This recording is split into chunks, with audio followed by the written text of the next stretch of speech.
Vamos dar início ao segundo módulo do nosso curso online de coloração pessoal. Agora nós vamos entender um pouco sobre o passo a passo de um teste de cores, quais são as principais dificuldades que vocês poderão encontrar ao longo de toda uma análise de coloração pessoal e também vamos falar sobre a personalização da cartela de cores. Vamos lá? Antes de mais nada, é importante entendermos a avaliação de uma coloração pessoal não somente a partir do ponto de vista técnico. É fundamental que vocês façam uma investigação do perfil desse cliente, de como é que ele se relaciona com as cores, quais são as cores que ele mais gosta ou que ele menos gosta, de que maneira essa pessoa costuma coordenar cores, em que proporção ela vai aplicar essas cores, em maior proporção na roupa ou em menor proporção nos acessórios, na make, no esmalte. É importante demais entender como é que essa pessoa tem ali um contato com cores antes de fazer essa análise, justamente porque a nossa relação com as cores, ela passa pelo lugar da afetividade.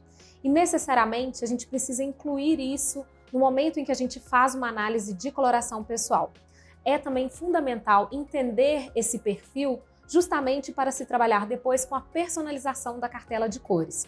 Claro que isso pode ser feito de modo mais aprofundado, considerando também os objetivos de imagem pessoais e profissionais e, portanto, acrescentando cores à cartela de acordo com cada um desses objetivos e não só considerando as cores preferidas que essa pessoa possui, não é?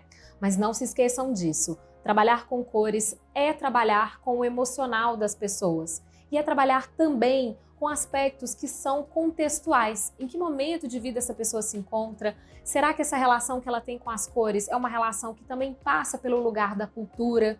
De que maneira o momento atual está influenciando no modo como essa pessoa tem escolhido colorir a sua vida?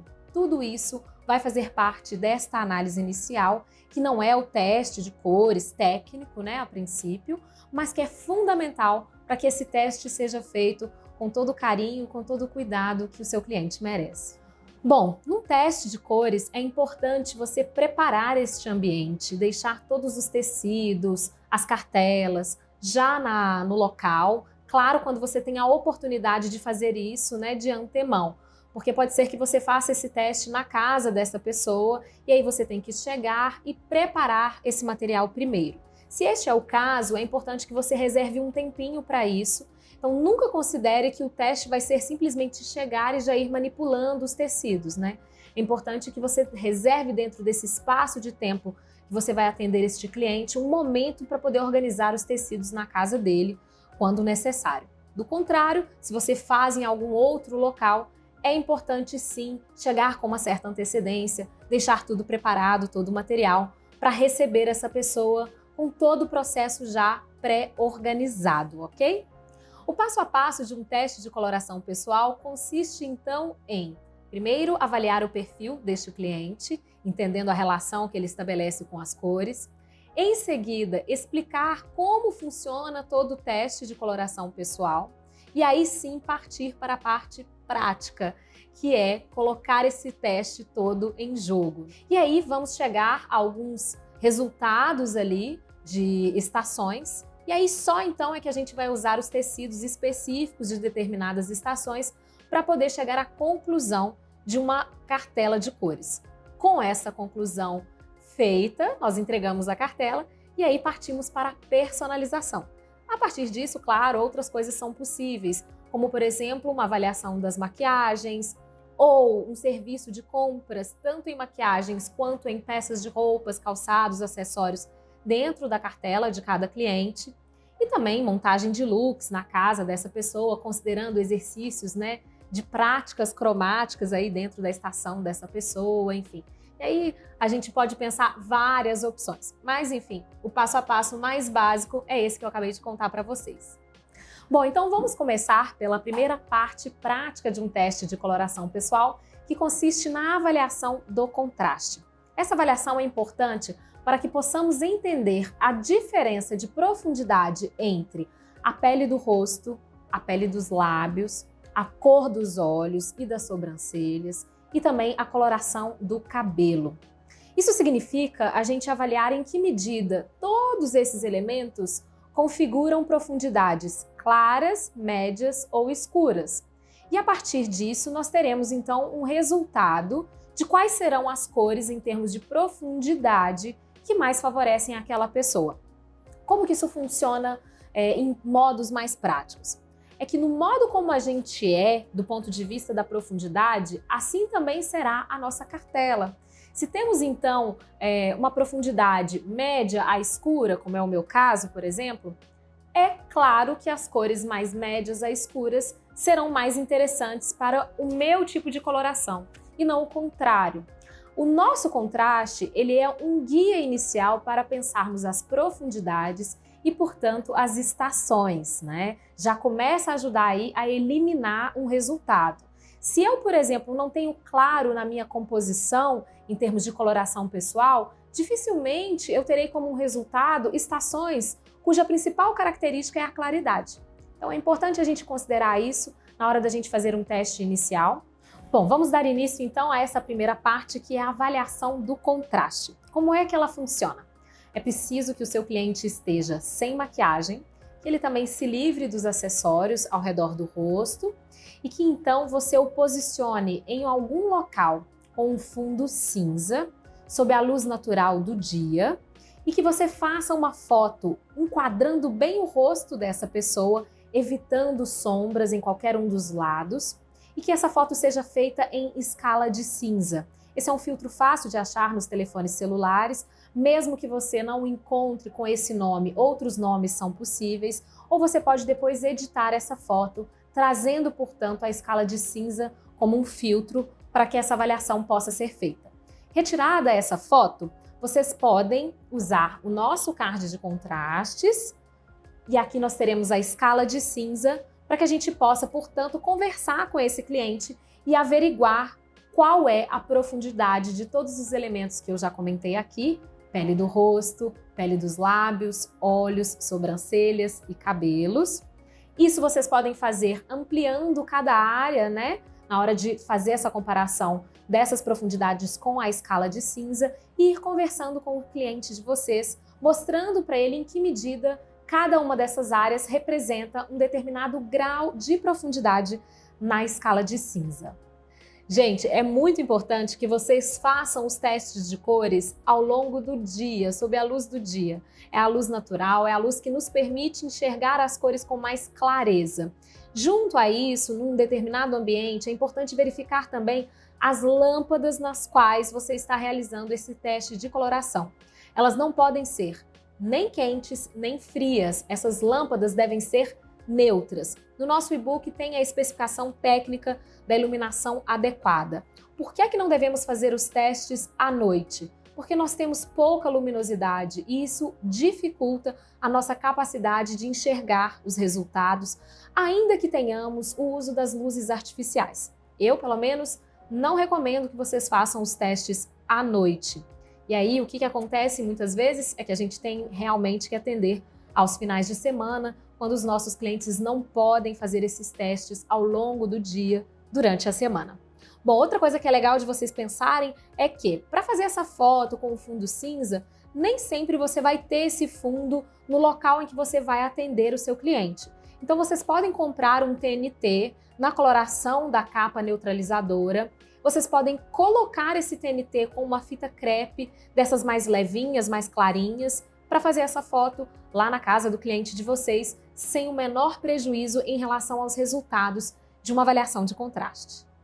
Bom, vamos começar falando dos contrastes baixos. Eles se subdividem em dois: baixo claro e baixo escuro.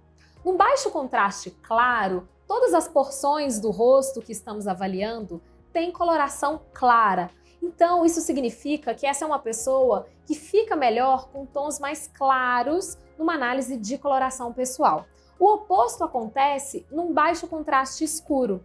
Num baixo claro, a pessoa tem uma porção de branco significativa, junto com porções de cinzas bem clarinhos, e num baixo escuro, ela vai ter uma porção de preto significativa e com duas variações de cinzas escuros também. Então, são pessoas que têm uma informação muito similar em termos de profundidade de pele, lábios, olhos, sobrancelhas e cabelos, seja tendendo para o claro ou para o escuro. Isso significa que, do ponto de vista da informação desse contraste, quando ele é mais baixo, é que essa não é uma aparência tão dinâmica, ela é mais atenuada. As informações são muito aproximadas em termos de contraste e, portanto, essa é uma aparência mais, em geral, só do ponto de vista da profundidade, tá, gente? Porque outras coisas vão interferir numa análise, né, facial. A gente tem todo um trabalho de visagismo para isso, mas é importante vocês considerarem que, do ponto de vista da profundidade, a gente não tem tanto dinamismo nos baixos contrastes, tanto claro quanto escuro. Bom, depois dos baixos contrastes, nós temos os contrastes médios e eles vão se subdividir em 4. Isso mesmo. A gente vai ter o médio para baixo claro, o médio para baixo escuro e o médio para alto contraste. Vamos entender um pouquinho de cada um deles, porque sim, eles têm características muito diferentes na hora da gente fazer um resultado final aí de avaliação de contraste. Eu vou explicar cada um para vocês. Num contraste médio para baixo claro, nós vamos ter porções acinzentadas significativas, cinzas médios, até a gente ter algumas áreas ali do rosto com porções de branco. Entendam que o branco não é tão presente, mas ele ainda é importante na avaliação de um contraste médio para baixo claro. No médio contraste, a gente só vai ter porções acinzentadas. Não existe nessa foto porções em branco ou em preto. E as porções acinzentadas, elas também têm mais ou menos a mesma profundidade. A variação ali na escala, ela é dentro dessa possibilidade de tons de cinza, sem considerarmos tons muito escuros ou muito claros, somente os tons medianos. Os contrastes médio para baixo escuro tendem a ter como resultado porções em cinzas de tonalidades médias mais significativas e também algumas porções significativas de cinza chumbo e também de preto. Mas é mais comum a gente encontrar uma predominância dos cinzas médios até o cinza chumbo em contrastes médios para baixo escuro. Já no contraste médio para alto, o que nós vamos ter é uma variação de cinza claro significativa e uma variação de cinza chumbo também significativa. Atenção, no médio para alto a gente não tem nem branco nem preto. O que a gente vai ter é cinzas muito claros versus cinzas mais escurecidos. Por último, nos resultados de contrastes, nós temos o alto contraste. Isso significa que nós vamos ter uma porção significativa de branco versus uma porção muito significativa de preto. Então, essa grande variação entre muito claro versus muito escuro é que configura um alto contraste. Em relação ao impacto na imagem, na aparência, entre médios contrastes e altos contrastes, o que nós temos a considerar é que, nas profundidades médias, tanto variando para mais claro ou médio para mais escuro, ou até os próprios tons médios, a gente tem aí uma aparência um pouco mais dinâmica, porque a gente tem mais informação para processar. Aí, na hora que a gente pensa o alto contraste, acontece o contrário, a gente tem uma informação muito antagônica. Ao invés da gente ter variações diferentes, a gente tem um oposto, algo que é extremamente claro e algo que é extremamente escuro. Isso significa que o impacto visual em termos de profundidade, ele é muito significativo. O contraste, ele traz mais força para essa aparência, do ponto de vista da profundidade. E aí, obviamente, que a gente vai considerar, na hora que a gente tem um resultado de contraste, se essa pessoa vai manter esse contraste ou não. Como é que isso pode ser alterado? Através da coloração de cabelo, E com isso, ela vai atenuar, suavizar um determinado contraste ou enfatizar. E aí isso vai ser considerado, ou conduzido através dos objetivos de imagem de cada cliente. Então, é importante conversar com este cliente e entender o que ele está buscando e de que maneira esse contraste vai ser trabalhado. Quando a coloração de cabelo não é um fator possível, num trabalho de consultoria de imagem e cores, é importante considerar outros elementos que atenuam um contraste muito significativo ou trazem força a uma aparência apesar de um contraste mais suavizado. Isso aí inclui o corte de cabelo, o tipo de maquiagem, acessórios, enfim, todo o look que compõe a imagem desse cliente. Feita essa avaliação de contraste, é hora de dar início ao uso dos tecidos. Neste momento, você deve conduzir o seu cliente a uma cadeira diante de um espelho e aí sim você vai conversar com ele sobre alguns aspectos do seu rosto que ele acredita que são favoráveis para a sua imagem, outros que ele entende que enfraquecem os objetivos ou que são aspectos que ele não curte muito na sua aparência do rosto.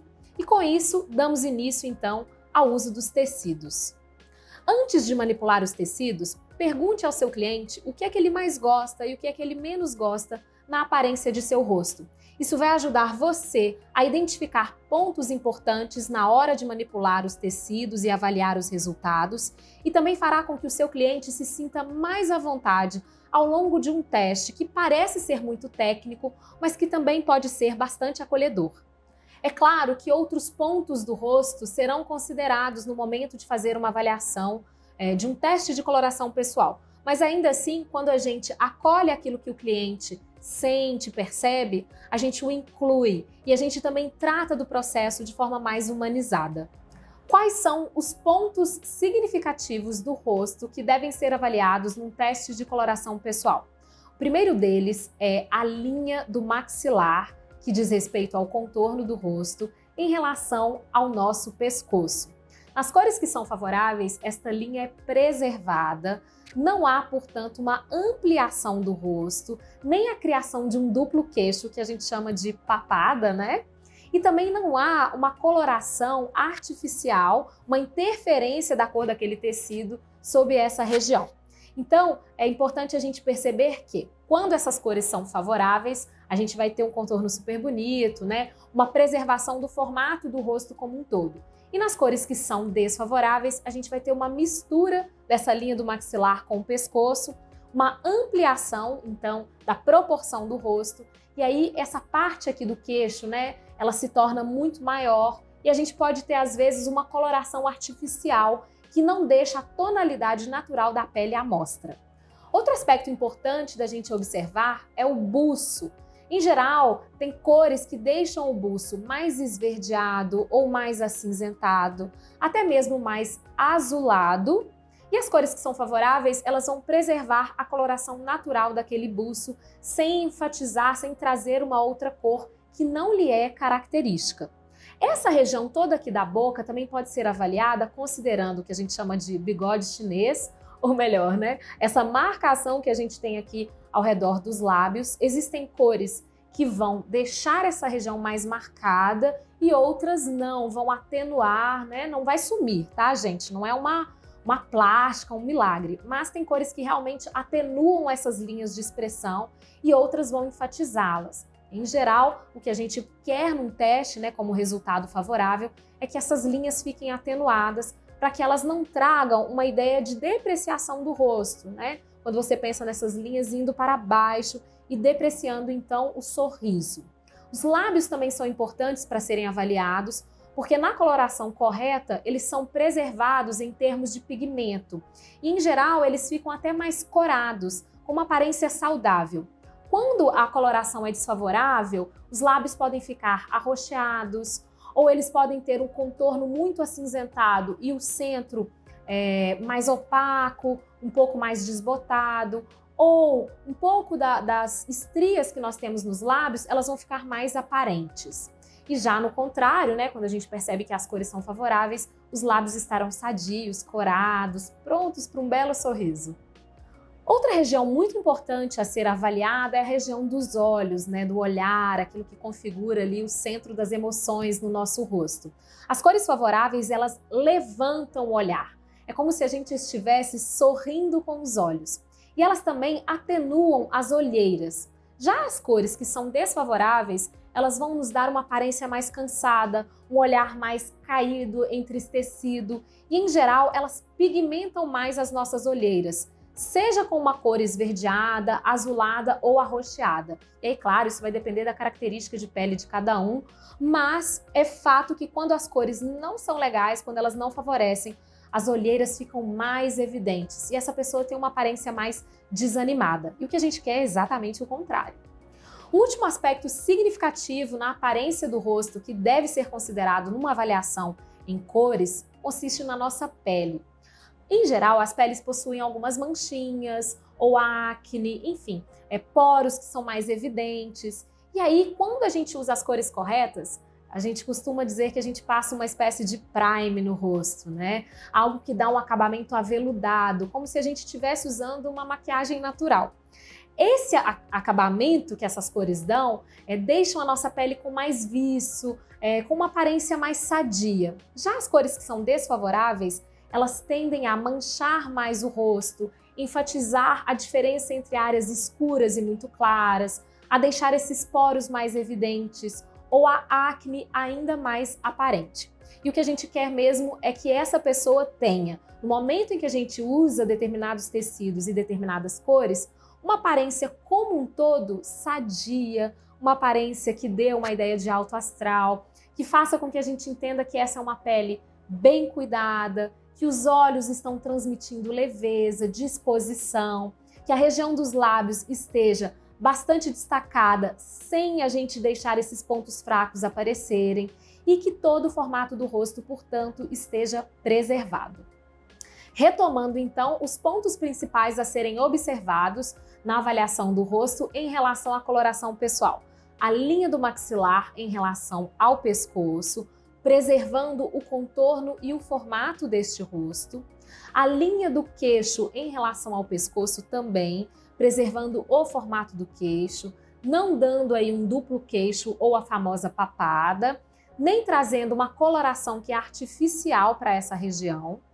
Na região dos lábios, preservar a cor sadia desses lábios, também uma cor natural do buço, sem trazer uma cor aí que desfavorece, e também as linhas de expressão ao redor dos lábios, que são os famosos aí bigodes chineses, né? Para ver se eles não ficam muito mais evidentes. Também é importante a gente observar na região dos olhos, se não há uma aparência mais cansada, o destaque para as olheiras, muito pelo contrário, o que nós queremos é que essa pessoa sorria com os olhos e que tenha a coloração dessas olheiras atenuadas.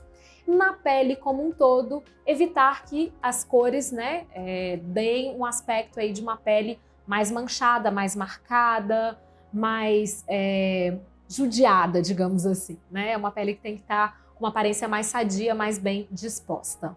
Um jeito interessante da gente considerar as cores que são favoráveis no momento de uma avaliação é a gente imaginar que elas servirão como uma espécie de moldura para um quadro que é o nosso cliente. Quando a moldura é interessante, ela tem um destaque maior para o conteúdo deste quadro. Se essa moldura aparece mais do que o quadro, a gente tem que estar aí mais em alerta, a gente tem que prestar mais atenção no que está acontecendo, no efeito que essa cor está trazendo ali na aparência do rosto do nosso cliente. Tudo isso porque a gente não quer que a cor chegue primeiro, mas a gente quer que o cliente seja o destaque. Ou seja, as cores que são ideais para o nosso cliente, elas serão como um suporte para enfatizar a sua beleza natural. Bom, tendo feito a avaliação do contraste, conversado mais com o cliente sobre os aspectos da sua aparência do rosto que são favoráveis ou não, e também tendo entendido quais são os pontos do rosto que vocês devem considerar numa avaliação de coloração pessoal, já vamos começar com o uso dos tecidos. É importante neste cenário que você evite falar o gostei ou não gostei. Opinião não é argumento, nós temos que considerar muito mais os aspectos técnicos na hora da gente entregar esse resultado para o nosso cliente. E também é importante vocês dizerem ao cliente de vocês que eles não devem se prender a uma cor em específico que está sendo ali avaliada, posta em questão. Pode ser que ele não goste daquela cor ou que ele não se imagine usando aquela cor.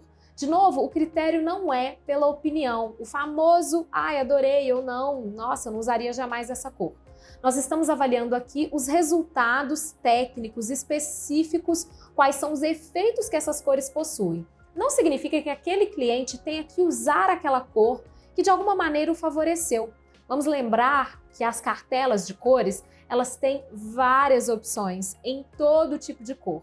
Então, não vai faltar cor na vida desse cliente. O ideal nesse momento é a gente entender mais os efeitos e menos o gosto. Para essa parte do gosto, a gente já fez uma pesquisa de avaliação prévia do perfil do cliente e logo em seguida, quando a gente finalizar o teste e for personalizar essa cartela, o gosto vai entrar em questão novamente.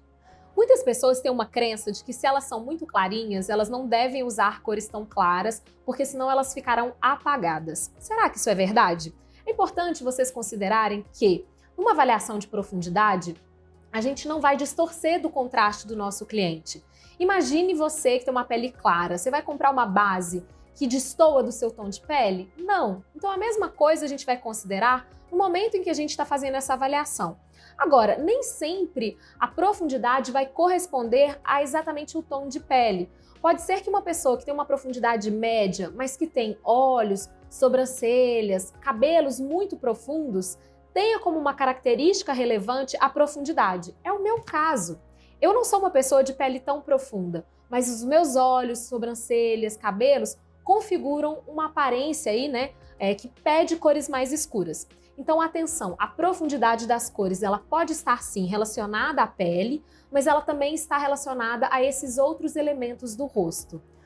Bom, feita essa parte de avaliação de contraste e de profundidade, a gente já tem alguns indícios de quais estações devemos considerar como resultado final. Se temos cores muito profundas como as mais significativas, dificilmente nós iremos para as estações de cores mais claras e vice-versa. Bom, pessoal, as peles que são quentes, elas tendem a ter uma coloração mais amarelada ou dourada. E as peles mais frias, elas tendem a ter aí uma coloração mais rosada ou mais pálida, esbranquiçada. Mas é importante que a gente não considere a olho nu apenas o resultado de uma temperatura de pele. Muitas peles parecem quentes e podem ser neutras frias, e peles também que parecem ser frias podem ser quentes. Existem dois casos específicos em coloração pessoal que tratam disso. As peles olivas, por exemplo, que são peles que a gente olha e acha que são peles mais douradas e, na verdade, elas não ficam boas com cores mais quentes. Ou as peles que são pêssego, que é uma espécie de laranja clarinho e que a gente tende a confundir com um tom rosado. São peles muito características dos outonos suaves e no primeiro caso são as peles olivas, muito características dos invernos profundos. Em relação às peles olivas, nós teremos a Lilian para poder falar disso no próximo módulo e vamos dar continuidade então a essas características de temperatura. Bom, antes da gente falar de como avaliar a temperatura, é fundamental que vocês entendam que nós não usamos como critério peles que bronzeiam, peles que queimam e bronzeiam, peles que só queimam, cor de veia. Tudo isso deixa confundir ainda mais o resultado dos testes. Existem peles frias que bronzeiam com o contato constante do sol, então nós não podemos avaliar isso como um critério importante na hora da gente julgar a temperatura de uma pele. E ao mesmo tempo, essa coloração das veias não necessariamente interfere no resultado. Elas podem mais confundir do que ajudar. Então aqui não é um critério a gente trabalhar com pele que bronzeia, etc., cor de veia, apertar a pele para ver essa coloração de veia, usar uma lupa com uma luz, não precisa de tanta parafernália. É mais interessante a gente avaliar o efeito dos tecidos já na pele dessa pessoa, sob a luz do dia, considerando a luz artificial que está sendo usada em questão, enfim, e prestando atenção nos pontos do rosto que nós já discutimos aqui neste módulo. Se na hora de fazer essa avaliação o seu cliente fica melhor apenas com as cores quentes, provavelmente ele será um cliente de temperatura totalmente quente. E aí, claro, nós teremos que determinar a seguir se ele ficará melhor com cores mais opacas ou mais intensas. Se este cliente ficar melhor apenas com as cores frias, ele terá uma temperatura de pele totalmente fria. E aí nós teremos que averiguar se teremos tons mais claros ou mais profundos, mais opacos ou mais intensos que o favorecem mais. Por último, se ele der um resultado neutro, Ora ele fica bom com quente, ora ele fica bom com frio, ou ele fica bom somente com as cores neutras. Agora, se o resultado tende a considerar as cores neutras como as mais favoráveis, ou no momento em que você está manipulando os tecidos, ora esse cliente permanece com efeitos mais favoráveis nas cores quentes, ora nas cores frias, você pode considerar as cores neutras aí como resultado importante, ou alguém que não tem a temperatura como uma característica essencial no momento de determinar a estação. Quando se trata de alguém de temperatura neutra, outras características vão entrar em questão, que são as características que levam aí aos sobrenomes das nossas cartelas, discutidos anteriormente no primeiro módulo. Então, se alguém tem como resultado uma temperatura neutra, outras características entrarão como as mais relevantes no resultado final de uma coloração. Elas podem ser uma divisão entre claros e escuros, então a profundidade será determinante, ou em relação à intensidade, opacas, suaves ou brilhantes, intensas. E aí cabe fazermos uma avaliação de um todo, chegar até a última etapa do teste, para podermos determinar qual é de fato a principal característica daquela pessoa, a temperatura, a profundidade ou a intensidade. Agora, uma dica importante: não queiram considerar uma pessoa que tem rosácea como uma pessoa de pele fria, tá? Isso é muito fundamental de vocês entenderem. Às vezes a gente olha para aquela pessoa e ela tem aquelas bochechas um pouco rosadas ou avermelhadas e a gente acredita de cara que ela tem como característica ter uma temperatura mais esfriadinha. Nem sempre. Uma coisa é um problema de rosácea que diz respeito a um problema hormonal. Outra coisa é a nossa temperatura de pele como um todo. Um rosto não se resume às bochechas, meus amores. Então é importante que vocês façam o teste ao invés de considerar uma avaliação muito crua, somente a olho nu, na hora de determinar um resultado de temperatura. Outra questão muito importante na avaliação de uma temperatura de pele, quando consideramos os neutros, não é que a gente tenha que pensar que essa pessoa fica boa com qualquer cor, não. Em geral, ela vai ter que tender a um neutro quente ou a um neutro frio. E aí nós temos que nos recordar das características das cores já trabalhadas no módulo 1 para a gente entender isso melhor. Tem cores que são neutras quentes, que vão ter um certo sombreado, né? Mas que ainda assim vão estar mais aproximadas dos amarelos, dos avermelhados, enfim, dos alaranjados, não é? E tem cores que são neutras frias, que ainda vão ter uma informação de rosa, de violeta, de azul, mas mais próximas dos brancos, dos cinzas ou dos pretos. Então é muito importante que a gente entenda que neutro não é algo que permite usar todas as cores do mundo. É algo que a gente entende como uma característica que não é essencial para um teste, mas ainda assim o neutro pode ser quente ou o neutro pode ser frio. Não se esqueçam disso, até porque isso é fundamental na hora da gente escolher quais dos neutros, né, serão de fato o resultado desse cliente. Cores opacas têm mais afinidade com as cartelas que não têm brilho, que são os verões e os outonos. E as cores intensas têm mais a ver com as cartelas de brilho, os invernos e as primaveras. Outras características devem ser consideradas, que são as temperaturas, quentes para as primaveras e os outonos, frios para os invernos e os verões. Agora, é interessante da gente avaliar, do ponto de vista das estações escuras, outono escuro, inverno escuro, que existe uma pequena variação ali em relação à intensidade. Em geral, quem é inverno escuro também pode ficar com uma aparência favorável utilizando tons muito profundos, porém opacos, ainda que com moderação. E a mesma coisa acontece com quem é outono escuro. Alguns tons intensos, porém muito profundos, podem ser usados com moderação. É o caso, então, da gente considerar ali as miscigenações de DNA. Lembram disso no nosso módulo 1, quando a gente trabalha com uma ideia de que o outono escuro é irmão do inverno escuro e vice-versa? Então, na hora de vocês irem para essa última etapa, observem se essa pessoa tem como principal característica a profundidade, se ela também pode ficar mais favorável com os opacos ou com os intensos e em que proporção. Se essa pessoa tiver como resultado cores profundas, muito opacas e algumas cores intensas profundas favorecerem, a gente vai considerar mais o outono. Se ela tiver como resultado cores muito intensas e profundas, como as mais favoráveis, mas algumas cores profundas e opacas a favorecerem, vamos pensar mais no inverno. Finalizando esse teste, nós chegamos a alguns possíveis resultados em termos de cartela de cores. Já temos aí, então, informações de profundidade, temperatura e intensidade definidas. Com isso, a gente pode ter alguns comparativos de estações e, então, usar os tecidos finais, que são os tecidos das estações, para podermos chegar a uma conclusão definitiva.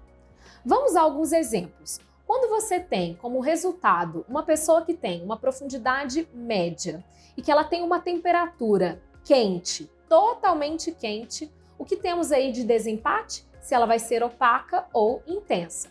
Num teste final, ela pode ter ficado aí com as cores mais favoráveis, tendendo à opacidade.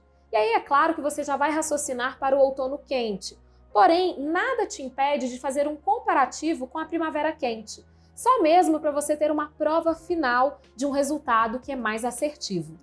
Agora, se esse cliente tem como resultado uma temperatura totalmente fria, os critérios já são um pouco mais díspares, né, em relação às demais características. Em geral, quando a gente pensa num totalmente frio, a gente vai considerar tanto o verão frio quanto o inverno frio. Porém, no verão, as cores são mais claras e mais opacas. E no inverno a gente tem profundidades médias a escuras e cores muito intensas. E aí fica um pouco mais fácil da gente ter aí um tirateima, digamos assim, né? Uma prova dos 9 para a gente chegar a uma conclusão final. No caso dos outonos versus os invernos escuros, a gente vai considerar muito a neutralidade, em que ponto ela vai ir mais para o quente ou mais para o frio, já que a gente tem ora um favorecimento de opacidade, ora de intensidade. Também é interessante a gente observar talvez aquela ideia da moldura, né? Considerando que a moldura mais opaca fica muito mais interessante do que a moldura intensa, no caso aí dessas estações neutras. Então isso tudo também a gente pode levar em questão. Existem duas crenças que atrapalham uma avaliação de intensidade. A primeira delas é de que uma pessoa mais velha, cuja pele perdeu o viço, jamais poderá se enquadrar em uma característica de pele intensa. Gente, nada a ver. Uma coisa é a perda do colágeno, outra coisa é uma característica de coloração. São aspectos muito distintos, então não criem isso aí na cabecinha de vocês, de que uma pessoa mais velha jamais poderá ser uma primavera ou inverno intenso. Nada disso. Só fazendo um teste para a gente chegar a um resultado final. A mesma coisa acontece com quem acredita que ter melasma significa ser uma pele opaca, uma pele amarronzada e que vai diretamente para o outono. Gente, de novo, vamos parar com essa mania de fazer avaliação de teste a olho nu. A gente precisa dos tecidos e de todo o passo a passo para a gente entender qual é de fato a estação daquela pessoa. Ela não é necessariamente só uma característica, né? Na verdade, a gente está considerando 3 dimensões aí na nossa avaliação de coloração pessoal. Então, ok, a pessoa tem um melasma, é um problema hormonal de hiperpigmentação da pele. Isso não determina necessariamente uma temperatura ou uma intensidade. Então, de novo, façam os testes para que vocês tenham certeza do resultado final. Uma dificuldade que vocês podem ter no momento de fazer uma avaliação de contraste consiste naquelas pessoas que têm os cabelos muito grisalhos ou brancos. É importante vocês solicitarem uma foto desses cabelos naturais para entender a profundidade dos cabelos antes do processo de envelhecimento. O que o contraste tem aí a ver com isso? É que se alguém tem cabelos grisalhos ou esbranquiçados, você pode ter ou uma manutenção de contraste se essa pessoa tinha antes já os cabelos mais claros, ou talvez uma perda significativa de profundidade de coloração de cabelo. Por exemplo, no meu caso, né, que tem os cabelos muito profundos, no momento em que eu deixá-los totalmente grisalhos, eu vou perder um pouco do meu contraste natural. Em que medida isso vai ter efeito sobre a minha aparência ou sobre a aparência dos nossos clientes? E aí temos que considerar, então, aquelas dicas iniciais que eu dei sobre o efeito dos contrastes em cada uma das aparências aí que a gente tem como resultado final. É importante, então, conversar com esse cliente e explicar para ele qual é o efeito daquele cabelo em relação à sua aparência como um todo. Isso sem a gente precisar de falar com esse cliente que ele tem que pintar o cabelo ou que ele tem que deixar de pintar o cabelo, enfim, essa é uma decisão que deve ser do cliente, ele tem autonomia para isso. Mas nós, no momento em que vamos avaliar um contraste, a gente tem que considerar, em relação aos cabelos grisalhos, se houve uma perda significativa de profundidade ou não, porque isso de fato vai interferir no resultado final deste contraste. A mesma coisa acontece com quem tem o cabelo muito tingido, colorido, né, inteiramente colorido, com algo que não é da sua coloração natural. De novo, é preciso pedir essa foto de como eram esses cabelos antes da coloração, para a gente entender se houve alguma alteração no contraste. Em termos de efeitos aí de temperatura de pele, de intensidade, aí já é outra história para a gente avaliar. É claro que a intensidade pode estar relacionada ao cabelo que tem mais brilho ou não, mas o mais importante é a gente pensar na questão da temperatura. Um cabelo é uma coisa, e aí a gente vai avaliar ele muito mais pela ideia da profundidade e do contraste. A temperatura está mais associada às características de pele, assim como a intensidade. A intensidade também pode estar relacionada às características das cores dos olhos, tá? Os cabelos nem sempre são determinantes no momento da gente avaliar aí a intensidade. O que eu quero dizer com isso? Uma pessoa, por exemplo, da primavera, que envelhece, né, ela não deixa de ser uma pessoa de estação primaveril com uma característica de intensidade relevante, ainda que o cabelo dela esteja envelhecido, né, e que tenha perdido a sua coloração anterior. Outra dificuldade que vocês podem ter no momento de fazer os testes de coloração diz respeito aos testes masculinos, nos homens que usam barba e que não vão retirar a barba só para fazer um teste de coloração pessoal. Neste caso, vocês podem manipular os tecidos mais próximos da linha aqui dos olhos e no caso também das barbas, a gente pode considerar uma avaliação próxima aqui ao pescoço, quando é possível a gente ver algum traço de contorno aqui do maxilar em relação ao pescoço, ou quem tem uma barba que deixa um pouquinho do queixo à mostra, também dá pra gente fazer aquela avaliação da papada e tudo mais, tá? Não é obrigatório essa pessoa retirar a barba só para fazer um teste. E uma coisa que a gente vai ter que avaliar é a profundidade da coloração dessa barba em relação ao rosto como um todo. Isso porque, às vezes, os homens têm os cabelos mais claros e as barbas mais profundas, ou o contrário. E aí a gente tem que imaginar que a barba é mais acessório do que o cabelo da cabeça. Então, uma avaliação de contraste para um homem com barba significa a gente imaginar ele sem essa barba, qual é o resultado de contraste, e em que medida essa barba reforça ou não o contraste visual desse cliente. Por fim, uma outra dica muito importante é que se o seu cliente depende do uso de óculos para enxergar os resultados, você não deve privá-lo de usá-los durante o teste. O que pode ser feito para que você não se confunda, porque muitas vezes, né, a lente pode refletir as cores dos tecidos. Você pode pedir o cliente para retirar os óculos, você faz a avaliação, depois você pede a esse cliente para colocar os óculos novamente, para que ele possa enxergar aqueles resultados e que eles sejam, portanto, compartilhados entre você e o cliente. Dá um pouquinho mais de trabalho a gente fazer um teste de cores em alguém que não usa lentes de contato e que depende dos óculos para poder enxergar os resultados finais. Mas é extremamente gratificante o cliente poder ver aquilo tudo ali acontecendo na hora. É mais fácil do que você ter que privá-lo de todo esse processo. Por fim, você pode registrar todo o passo a passo de um teste de coloração pessoal, mas é claro que você vai precisar de uma câmera fixa, no mesmo ponto, com a mesma luminosidade e com um fundo neutro. Um fundo que não tenha ali, sei lá, armário, enfim, que seja um fundo confuso, para que a gente possa ter uma assertividade no momento do registro desses testes. Ainda assim, é mais importante a gente fazer o teste ao vivo e a cores, porque é só aí que a gente não tem uma interferência das telas na hora de fazer uma avaliação final e chegar a um resultado mais assertivo. Bom, é chegado o momento de entregar a cartela de cores a partir então de todos os resultados de um teste de coloração pessoal. Não basta apenas apresentar essa cartela ao seu cliente. É importante você considerar a personalização. Acrescentar cores de acordo com os objetivos de imagem pessoais e profissionais e também aquelas cores que são preferidas desse cliente e que não estão ali naquela cartela. Isso significa orientar este cliente a usar as cores também de acordo com aquilo que ele planeja para a sua vida pessoal e profissional e também, claro, de acordo com o seu humor. Obviamente que o cliente quer ter uma orientação mais assertiva de cores que o mais favorecem. E aí é lógico que os resultados finais de uma cartela de cores interferem mais próximos do rosto. Então aquelas cores que estão sendo acrescentadas e que não fazem parte da cartela, elas podem ser usadas longe do rosto.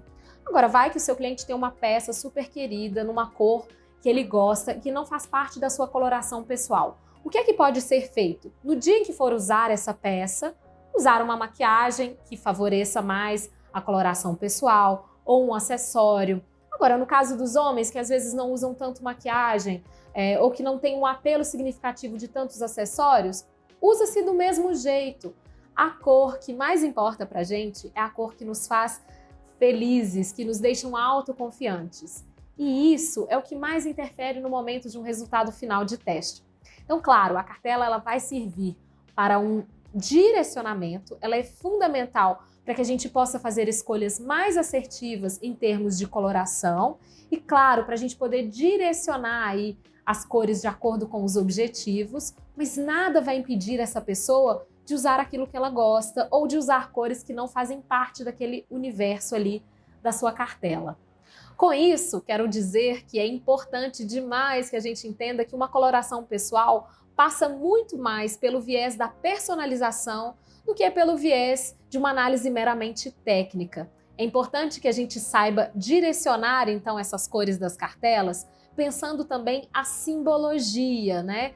Tanto do ponto de vista pessoal, quanto do ponto de vista histórico-cultural que as cores carregam. Isso ajuda muito na escolha dessas cores e no momento de determinar quais cores irão mais para a vida pessoal ou mais para a vida profissional. É fundamental que você entenda que a personalização hoje é o principal aspecto no momento da gente entregar uma coloração pessoal completa, justamente porque a gente quer que essa pessoa tenha versatilidade no uso das cores, muito embora ela não vá perder a assertividade. Bom, chegamos ao fim do nosso módulo de cores, que explica todo o passo a passo de um teste de coloração pessoal. E é chegado o momento de vocês estudarem mais sobre coloração pessoal em peles negras. Este módulo a seguir será dado pela Lilian Reis. Até lá!